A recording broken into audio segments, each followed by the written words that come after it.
It's a few minutes after 11 in the morning, and there's still a bit of a breeze.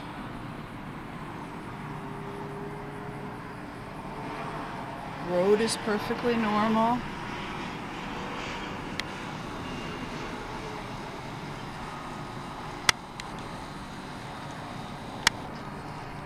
People are riding the horses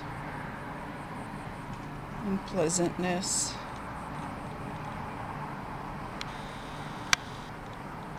The horses are cool.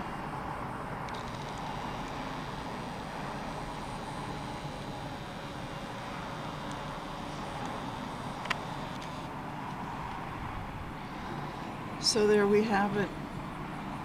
No signs whatsoever of either regional conflict or global warming. I urge you to check the temperatures here in Sfat.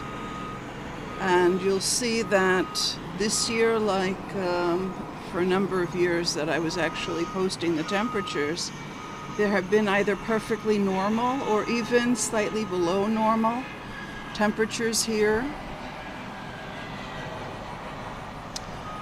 Are you ready to admit that people who learn Torah correctly have abilities that others don't?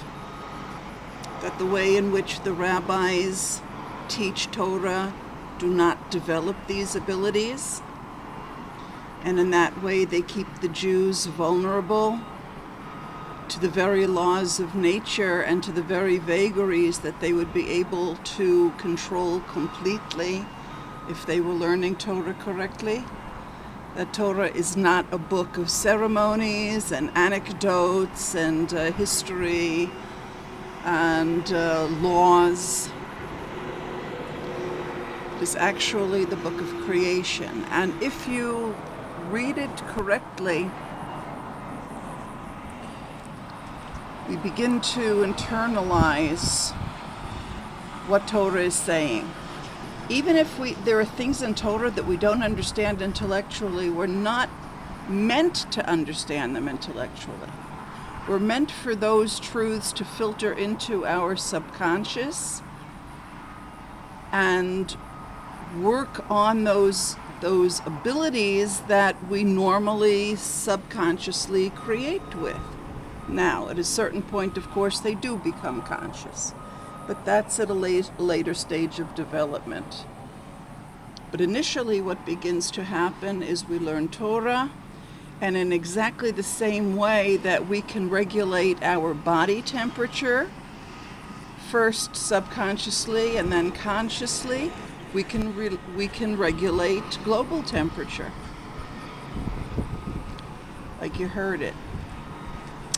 And we can determine the properties of the stars and the paths of the stars and the spin and all of that stuff. We can do all of that if we learn Torah correctly.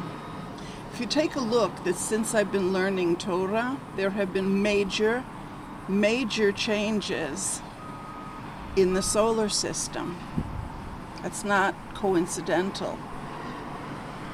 That's the way it's supposed to be. A person is supposed to be able to get to the level of being able to control the temperature around them and how the stars and the planets interact around them in the same way that they can control the movements of their body. Because that is your body.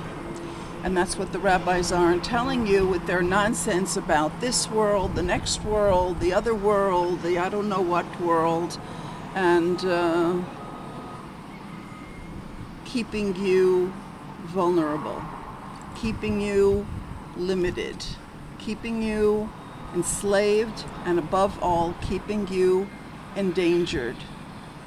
Now, Hashem has had the computer invented in the very era in which I exist, so that the whole world can see this. This is also not coincidental. In Yeshu's time, there were no permanent records and the whole world couldn't see what was going on, because his message was not exact. His message was not eternal. So it was allowed to kind of go by the wayside and become he said, she said.